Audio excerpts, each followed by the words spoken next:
আসসালামু আলাইকুম ভিউয়ার্স, আশা করি সবাই অনেক বেশি ভালো আছেন। এমএস এক্সেল এর নতুন আরো একটি ভিডিওতে আপনাদেরকে স্বাগতম। এমএস এক্সেল এ যারা একদমই নতুন, আমার এই প্লেলিস্টের ভিডিওগুলো শুধুমাত্র তাদের জন্য। আমার এই প্লেলিস্টের ভিডিওগুলোতে এমএস এক্সেল এর বেসিক টু অ্যাডভান্স বিষয়গুলো দেখানো হয়েছে। আপনিও যদি এই প্লেলিস্টের ভিডিওগুলো দেখেন তাহলে অবশ্যই MS Excel A to Z বিষয়গুলো জানতে পারবেন। আজকের এই ভিডিওতে আমি দেখাবো এমএস এক্সেল এর গুরুত্বপূর্ণ কিছু বিষয়। এর ভিতরে থাকবে add filter, add data, sort in Excel সহ আরো গুরুত্বপূর্ণ কিছু বিষয়। সো বুঝতে পারতেছেন আজকের ভিডিওটা কিন্তু খুব বেশি ইন্টারেস্টিং হতে যাচ্ছে। সো চলুন বেশি দেরি না করে শুরু করি একদম শুরু থেকে। সো এর জন্য আমি ফার্স্টে এমএস এক্সেলটা ওপেন করে নিব। এই যে হচ্ছে আমার এটা এমএস এক্সেল। সো আমি এটা ওপেন করে নিচ্ছি এবং এখানে দেখতে পারতেছেন একটা রেজাল্ট শিট। এটা মূলত আগের ভিডিওতে আমি রেজাল্ট শিটটা তৈরি করেছি এবং এই রেজাল্ট শিটের কাজ কিন্তু প্রপার কমপ্লিট হয় নাই, যার কারণে আপনাদেরকে এই রেজাল্ট শিট দিয়ে একের পর এক অনেকগুলো বিষয় দেখানোর চেষ্টা করতেছি। সো এই রেজাল্ট শিটে কিন্তু আমরা জাস্ট দেখাইছি total number, average number, minimum number, maximum number. এরপরে আপনার হচ্ছে জিপিএ, তারপর হচ্ছে গ্রেড পয়েন্ট, এগুলো কিন্তু দেখানোর বাকি আছে। সো এগুলো দেখানোর আগে আমি আরো কিছু বিষয় নিয়ে আলোচনা করব। সো আস্তে আস্তে কিন্তু আমি আরো গভীরে যাব, ঠিক আছে? সো এমএস এক্সেল এর এই পর্বে আমি প্রথমে আলোচনা করব অ্যাড ফিল্টার এই অপশন নিয়ে। ফিল্টার মূলত কি? এটা হচ্ছে আমি যে ডাটাগুলো নিয়ে কাজ করতেছি, যেমন আমার এই জায়গায় একটা রেজাল্ট শিট আছে। এই রেজাল্ট শিটে দেখা যাচ্ছে যে 10 জন স্টুডেন্টের ডাটা আছে, রেজাল্ট ডাটা আছে। সো এখানে কিন্তু মাত্র 10 জনের ডাটা আছে, যার কারণে আমি এক এক করে দেখতে পারতেছি কোন স্টুডেন্ট কিরকম নাম্বার পেয়েছে। সো আমার কিন্তু এখানে কিন্তু 100,000 স্টুডেন্টের রেজাল্ট শিটের ডাটা থাকতে পারে। তো সেই ক্ষেত্রে কিন্তু আমার স্পেসিফিক কোনো স্টুডেন্টের ডাটা বের করতে গেলে অনেক বেশি কষ্টসাধ্য ব্যাপার হয়ে দাঁড়াবে। সো এই ক্ষেত্রে আমরা কিন্তু ফিল্টার ইউজ করে আমরা স্পেসিফিক কোনো স্টুডেন্টের ডাটা খুব সহজেই বের করতে পারবো। এটা মূলত ফিল্টারের কাজ। তো ফিল্টারের কাজটা মূলত কি, এটা আমরা মৌখিকভাবে বোঝানোর চেষ্টা করলাম। এবার আমরা প্র্যাকটিক্যালি দেখব। তো ফিল্টার মূলত কোনটা, এটা আগে আমরা দেখি। তো আমরা এই যে দেখতেছি মেনু বার, এই মেনু বারের ভিতরে এই যে হোম মেনু যেটা আছে, এই হোম মেনু থেকে এই যে এডিট অপশনে যাওয়ার পরে এই যে দেখুন এই জায়গায় শর্ট অ্যান্ড ফিল্টার যে অপশনটা আছে, এখান থেকেও আমরা ফিল্টারটা দেখতে পারবো। যেমন আমি যদি এখানে ক্লিক করি, দেখুন এই যে ফিল্টার, এখান থেকেও কিন্তু আমরা ফিল্টারটা দেখতে পারবো। এবং আমরা যদি এই যে মেনু বারের ডাটা অপশনে যাই, ডাটা অপশনে যাওয়ার পরে এই যে শর্ট অ্যান্ড ফিল্টার, এই যে দেখুন এখান থেকেও আমরা কিন্তু ফিল্টারটা ব্যবহার করতে পারবো। ফিল্টারটা মূলত ছাঁকুনির কাজ করে, ওই জন্য দেখুন এই ফিল্টারটা একটা ছাঁকুনির শেপ দিয়েছে। আমি আগেই বললাম যে অনেকগুলো ডাটা আছে, এর ভিতরে আমাকে স্পেসিফিক কোনো ডাটা খুঁজে বের করতে এই ফিল্টারটা মূলত কাজ করে, ঠিক আছে? সো এই ফিল্টারটা এখন কিভাবে কাজ করে আমি সেটা দেখাবো। সো আমি চাচ্ছি এই যে ডাটা, যেই ডাটার উপর আমি ফিল্টারটা ইউজ করব সেটা আমি আগে পুরোটা সিলেক্ট করে নিব। দেন হচ্ছে এখান থেকে আমি ডাটা থেকে ফিল্টারটা ইউজ করব, সেজন্য আমি ডাটাতে গেলাম। যাওয়ার পরে এই যে ফিল্টারের উপর যদি ক্লিক করি, দেন দেখুন এখানে কিন্তু আমাদের ফিল্টারের একটা অপশন চলে আসছে। এই যে এই পাশে একটা অ্যারো চিহ্ন, ঠিক আছে? এটা মূলত ফিল্টারের কাজ শুরু করে দিয়েছে অলরেডি। সো আমরা কিন্তু এখানে ফিল্টার অ্যাপ্লাই করেছি। আমরা যদি চাই এটা আবার তুলে দিতে, তাহলে আবার পুরোটা সিলেক্ট করব। সিলেক্ট করার পরে এখানে জাস্ট আবার ক্লিক করব, তাহলে দেখুন এই অপশনটা কিন্তু নাই, ফিল্টার উঠে গেছে। সো আমরা কিন্তু আবার চাইলে ফিল্টারটা ইউজ করতে পারি। সো আমি এবার দেখাবো এই যে হোম মেনু থেকে যাবো হচ্ছে এডিট অপশনে। এডিটে যাওয়ার পরে এই যে শর্ট অ্যান্ড ফিল্টার, এখানে যাওয়ার পরে আমি জাস্ট এখান থেকে ফিল্টার ইউজ করব। দেখুন দুইটাই কিন্তু সেম, এখানেও কিন্তু ফিল্টার আমাদের অ্যাপ্লাই হয়ে গেছে। সো এবার দেখবো এই ফিল্টার তো অ্যাপ্লাই করলাম, এবার এই ফিল্টারটা কিভাবে কাজ করে এটা আমি দেখব। তো দেখুন আমার কিন্তু এখানে অনেকগুলো ডাটা, ঠিক আছে? সো আমি চাচ্ছি এই ডাটার ভিতর থেকে আমি কোনো স্পেসিফিক কোনো স্টুডেন্টের ডাটা আমি দেখতে চাচ্ছি শুধু, ঠিক আছে? সো আমি জাস্ট এখানে ক্লিক করব। ক্লিক করার পরে দেখুন আমার শুধু স্টুডেন্ট নেমের ভেতরে যতগুলো ডাটা আছে ততগুলো কিন্তু এখানে সিলেক্ট হয়ে গেছে। দেখুন এখানে অল সিলেক্ট দেখাচ্ছে। আমি যদি এখানে অল সিলেক্টের মার্কটা যদি তুলে দেই এবং শুধু এখান থেকে যদি কামালেরটা সিলেক্ট করে দিই, তাহলে আমার কিন্তু এই কামালের ইনফরমেশনগুলো দেখাবে। সো আমি কামালেরটা সিলেক্ট করে দিলাম, আর হচ্ছে এই যে মহিন, যে এই দুইটা আমি সিলেক্ট করে দিলাম। এবং আমি যদি এখান থেকে ওকে প্রেস করি, দেখুন আমার জাস্ট এখানে মহিন এবং কামালের যে ডাটাগুলো আছে সে ডাটাগুলো আমাকে দেখাচ্ছে, ঠিক আছে? আবার যদি আমি কন্ট্রোল জেড প্রেস করি তাহলে আবার আগের পজিশনে যাইতে পারবো। আবার যদি আমি ফিল্টারটা যদি এই রোল নাম্বারের উপর অ্যাপ্লাই করি, যেমন আমি দেখালাম যে কি আমি এখান থেকে অল সিলেক্টটা তুলে দিলাম, দেওয়ার পরে এখান থেকে এক রোল এবং হচ্ছে 10 নাম্বার যে রোলটা আছে এই দুইজনের ডাটাটা আমি দেখতে চাচ্ছি, ঠিক আছে। সো আমি 10 নাম্বার রোল এবং 1 নাম্বার রোল এই দুটা সিলেক্ট করে দিলাম, দেওয়ার পরে জাস্ট ওকেতে ক্লিক করলাম। এইবার দেখুন আমার 1 নাম্বার যে রোল আছে এবং 10 নাম্বার যে রোল আছে এই দুইটা রোলের ডাটাটা আমাকে এখানে শো করতেছে, ঠিক আছে। এটা মূলত ফিল্টারের কাজ। এবং দেখুন আমি যে এই রোল নাম্বারের উপর ফিল্টারটা ইউজ করছি, যার কারণে এই যে দেখুন এই কোনায় ফিল্টারের মতো একটা অপশন চলে আসছে, ঠিক আছে। আমি যদি আগের পজিশনে যেতে চাই কন্ট্রোল প্লাস জেটে প্রেস করব, তাহলে আমি আবার আগের পজিশনে যাইতে পারবো। সো এটা ছিল মূলত ফিল্টারের কাজ। আই থিঙ্ক আমি ফিল্টারের কাজটা বোঝাতে পেরেছি। সো আমি আবার ফিল্টারটা উঠাই দিব, যার কারণে এটা পুরো সিলেক্ট করলাম। সিলেক্ট করার পরে যে ডাটাতে গেলাম, ডাটাতে যাওয়ার পর ফিল্টারের উপর আবার ক্লিক করব, তাহলে দেখুন আমার কিন্তু ফিল্টার উঠে গেছে, ঠিক আছে। সো এরপরে আমি যে বিষয়টি নিয়ে আলোচনা করব এটা হচ্ছে অ্যাড ডাটা। অ্যাড ডাটাটা মূলত কি? ধরেন সো এই জায়গায় আমি একটা স্টুডেন্ট নাম লিখবো, আমি একটা স্টুডেন্ট নাম লিখে দিলাম। লিখে দেওয়ার পরে আমি জাস্ট এখানে স্টুডেন্টের ডাটাগুলো লিখে দেব। সে বাংলাতে পাইছে 55, ইংলিশে পাইছে 80 এবং আইসিটিতে পাইছে 99। এটা লেখার পরে আমি যখনই এটাতে ক্লিক করব, আমি টোটালি ক্লিক করব, তখন দেখুন আমার কিন্তু এই যে পুরো ডাটার আমার কিন্তু চলে আসছে। যেমন আমি এখানে জাস্ট এই স্টুডেন্টের এখানে বাংলা, ইংলিশ এবং আইসিটির নাম্বারগুলো এখানে বসাই দিছি এবং আমি জাস্ট টোটালের সেলে ক্লিক করছি এবং আমার পরবর্তীতে সবগুলো ডাটা আমার কিন্তু চলে আসছে, ঠিক আছে। সো এখানে আমরা একটা জিনিস বুঝতে পারলাম কি, আমাদের শুধু এখানে স্টুডেন্টের ইনফরমেশনগুলো দিব এবং অটোমেটিকলি এক্সেল বুঝে নেবে যে তার total, average number, minimum number, maximum number এই জায়গায় বের করতে হবে, ঠিক আছে। সো তখন কিন্তু এক্সেল কিন্তু অটোমেটিকলি এখানে তার রেজাল্ট কিন্তু বের করে দিবে। আমরা জাস্ট এখানে ডাটাটা ইনপুট করব, তার মেইন ডাটাটা ইনপুট করব এবং এক্সেল তার কাজগুলো অটোমেটিকলি করে দিবে। সো এটা মূলত অ্যাড ডাটার কাজ, ঠিক আছে। সো আমি আবার এটা ডিলিট করে দিচ্ছি। এরপরে আমি যে বিষয়টা দেখানোর চেষ্টা করব এটা হচ্ছে শর্ট ইন এক্সেল। তো এই শর্টটা কি?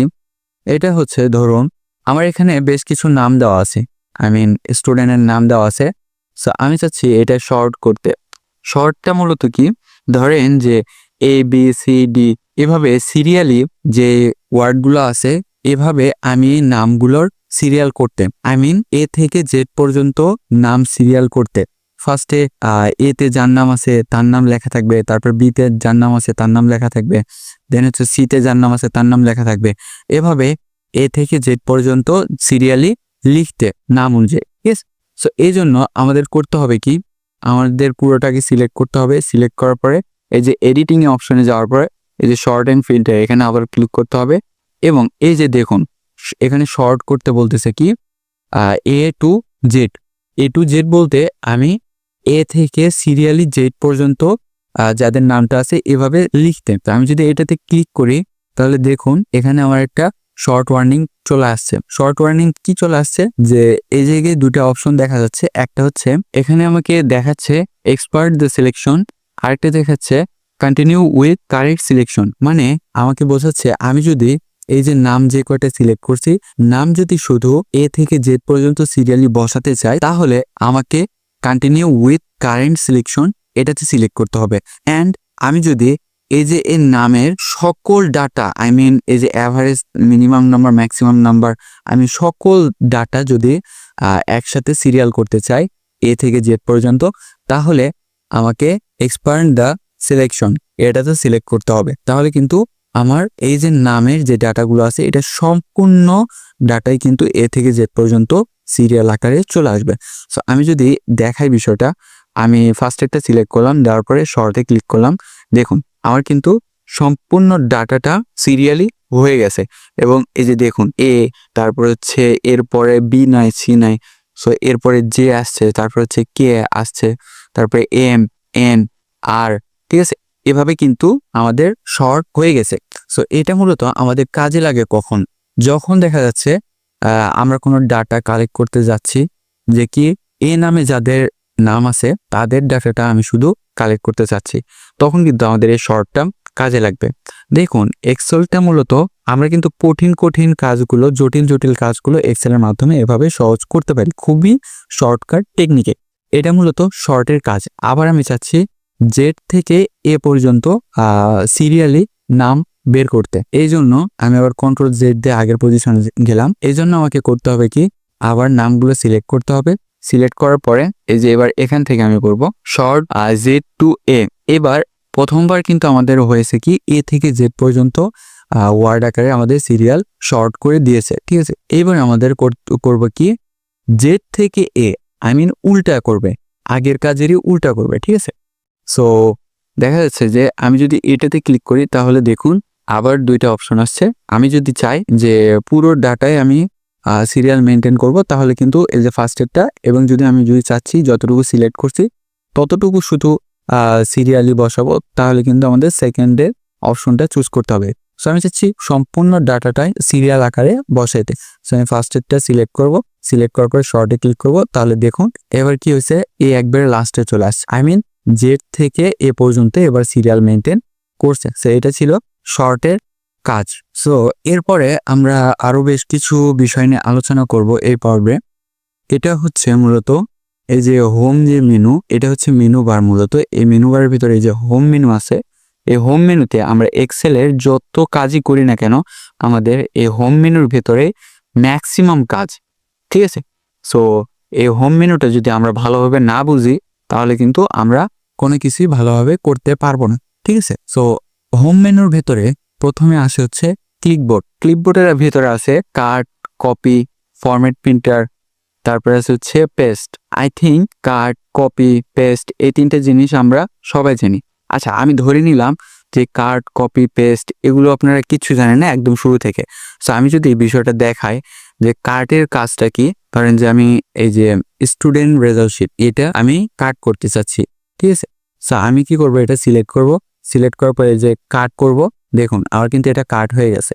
কাট মানে আমার যে অপশনটা আমি কাট করতে চাচ্ছি, আই মিন যে ডাটাটা আমি কাট করতে চাচ্ছি, এটা যেখান থেকে কাট করব, কাট করে নিয়ে এসে যেখানে আমি বসাবো ওই জায়গায় শুধু দেখাবে, কিন্তু আগের জায়গাটা দেখাবে না, ঠিক আছে। সো আমি চাচ্ছি স্টুডেন্ট রেজাল্ট শিট এই লেখাটা কাট করে নিয়ে আসে এই যে এই জায়গায় বসাতে, ঠিক আছে। সো আমি এই জায়গায় পেস্ট করে দিলাম। পেস্ট আমি এই যে এখান থেকেও করতে পারবো। পেস্টের কাজটা মূলত কি, আমি যে লেখাটা কাট করব কিংবা কপি করব সেই লেখাটায় আমি যেখানে নিয়ে যে রাখবো সেটা হচ্ছে পেস্টের কাজ। এটা হচ্ছে কাট করে কিংবা কপি করে লেখাটা অন্য কোনো জায়গায় গিয়ে ঢেলে দেওয়া, এটাই হচ্ছে পেস্টের কাজ। সো আমি এখান থেকে স্টুডেন্ট রেজাল্ট শিট এই লেখাটা কাট করেছি এবং আমি চাচ্ছি এই সেলে আমি ওই লেখাটা পেস্ট করতে। সো আমি লেখাটা পেস্ট করার জন্য এই সেলটা সিলেক্ট করলাম, সিলেক্ট করার পরে পেস্টে ক্লিক করলাম, তাহলে দেখুন আমার কিন্তু এখানে এই লেখাটা চলে আসছে। আবার আমি যদি আবার আগের পজিশনে যাইতে চাই কন্ট্রোল প্লাস জেড দিয়ে, এবার আমি যদি এই যে কপি করি, যে কি আমি এই লেখাটা কপি করে এই জায়গায় আনবো, তাহলে আমার এটা সিলেক্ট করব, সিলেক্ট করার পরে কপিতে করব, ক্লিক করার পরে যেখানে আমি যে লেখাটা রাখবো সেখানে সিলেক্ট করার পরে জাস্ট পেস্ট করে দিব, তাহলে দেখুন আমার কিন্তু এখানেও লেখা আছে এবং এখানেও লেখা চলে আসছে। আমি এখন যে জায়গায় যে পেস্ট করব সেই জায়গায় কিন্তু পেস্ট হয়ে যাচ্ছে, কিন্তু এখান থেকে কিন্তু লেখাটা উঠতেছে না। সো এটা হচ্ছে মূলত কাট, কপি এবং পেস্টের কাজ।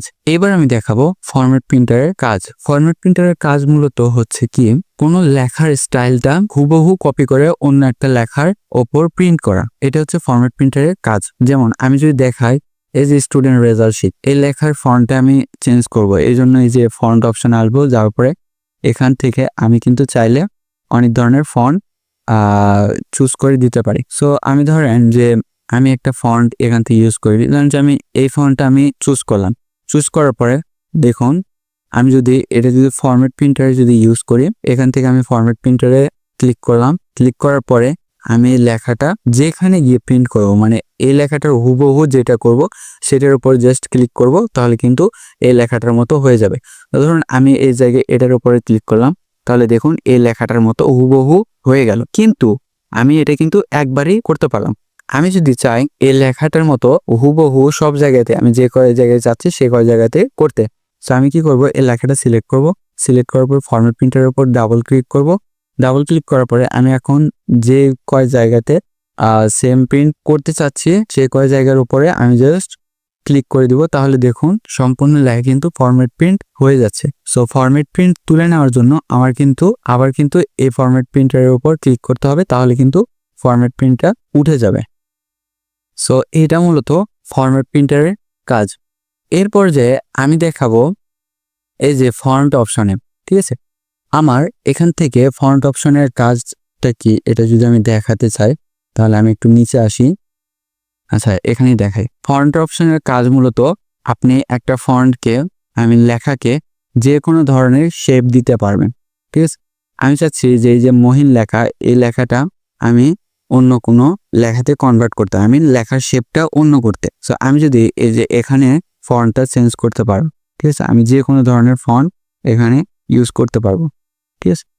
এখানে কিন্তু অনেক ধরনের ফন্ট স্টাইল আছে। সো আমি যদি এই যে এই লেখাটা দিতে চাই তাহলে দেখুন আমার এই লেখাটা হয়ে গেছে, ঠিক আছে।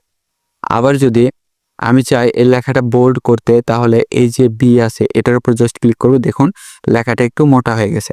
আবার যদি ক্লিক করি দেখুন আবার লেখাটা চিকন হয়ে গেছে, ঠিক আছে।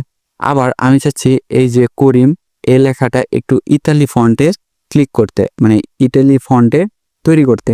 ইতালি ফন্ট বলতে একটু বাঁকা টাইপের হয়ে যায়। সো আমি যদি দেখাই বিষয়টা, এটার উপর আমি সিলেক্ট করলাম। সিলেক্ট করার পরে এই যে ইতালি আই এর উপর ক্লিক করলাম, দেখুন লেখাটা একটু বাঁকা হয়ে গেছে। আবার যদি ক্লিক করি লেখাটা আবার সোজা হয়ে গেছে। আবার যদি আমি এই লেখাটার নিচে যদি আন্ডারলাইন করতে চাই তাহলে কিন্তু এই যে এখান থেকে করতে পারবো, দেখছেন আমার এই লেখাটা কিন্তু আন্ডারলাইন হয়ে গেছে। আবার যদি এটার উপর ক্লিক করি আবার আন্ডারলাইনটা উঠে গেল, ঠিক আছে। আবার আমি চাচ্ছি এই যে রাফি যে লেখাটা, এই রাফি নামটা আমি হাইলাইট করতে। এই জন্য আমি কি করব, রাফি লেখাটা হাইলাইট করার জন্য আমি কিন্তু এই লেখাটা কালার দিতে পারি, ফন্ট কালার। এখান থেকে আমি আসে কিন্তু এই যে অ্যারো চিহ্নতে ক্লিক করার পরে আমি কিন্তু এখান থেকে অনেক ধরনের ফন্টের কালার দিতে পারবো, ঠিক আছে। এটা হচ্ছে সলিড কালার, এটা মূলত একটু হালকা টাইপের কালার। তো আমি চাইলে কিন্তু এখান থেকে সলিড কালার ইউজ করতে পারি, আবার চাইলে হালকা কালার ইউজ করতে পারি। সো আমি চাচ্ছি এখান থেকে একটা কালার দিতে হাইলাইট করার জন্য। সো আমি রেড কালার দিলাম এবং এটা দেখুন আমার কিন্তু এই লেখাগুলো ভেতরে এই রাফি লেখাটা হাইলাইট হয়ে গেছে। সো আমি যদি চাই এটা আরও একটু বেশি হাইলাইট করতে তাহলে কিন্তু এই রাফি লেখার নিচে আমি কিন্তু পুরোটা কালার দিতে পারি। এই জন্য আমাকে করতে হবে কি, এই যে ফিল কালারে আসতে হবে। আসার পরে যে অ্যারো চিহ্নতে ক্লিক করার পরে আমি কিন্তু এখান থেকে ফিল কালার দিতে পারবো, এখান থেকে যে হালকা কালারও দিতে পারবো, আবার কিন্তু এই জায়গা থেকে সলিড কালারও দিতে পারবো। সো আমি চাচ্ছি যে এই লাল লেখার উপর কোনটা আসলে হাইলাইট করা। সো আমি চাচ্ছি যে হলুদটা একটু দেখি হাইলাইট করতেছে। সো আমি এটা হলুদটা দিয়ে দিলাম, দেখুন রাফি লেখাটা একদম হাইলাইট হয়ে গেছে, ঠিক আছে। সো আজকের ভিডিওটা এই পর্যন্ত। সো আমি এখানে বেশ কিছু বিষয় দেখানোর চেষ্টা করেছি, আশা করি ভিডিওটা অনেক বেশি ভালো লাগছে এবং আমি এরপরে এমএস এক্সেল এর আরো বেশ কিছু ভিডিও নিয়ে আরো বেশ কিছু ইনফরমেশন নিয়ে ভিডিও তৈরি করব ইনশাল্লাহ। এখানে আমি দেখাবো এই যে ইনসার্ট, তারপর page layout, formulas, data review, view, তারপরে এখানে আছে হচ্ছে নাম্বার, সেলস। সো এগুলো কিন্তু একের পর এক ভিডিও আসবে। সো আপনারা কিন্তু সম্পূর্ণ ভিডিওগুলো দেখতে পারবেন। সো এই পর্যন্ত সবাই ভালো থাকবেন, সুস্থ থাকবেন। ভিডিওটি কেমন লেগেছে অবশ্যই কমেন্ট করে জানাবেন। ভিডিওটি ভালো লাগলে অবশ্যই একটা লাইক দিয়ে আমার চ্যানেলটি সাবস্ক্রাইব করে অবশ্যই পাশে থাকবেন। দেখা হবে নেক্সট কোনো ভিডিওতে। আল্লাহ হাফেজ।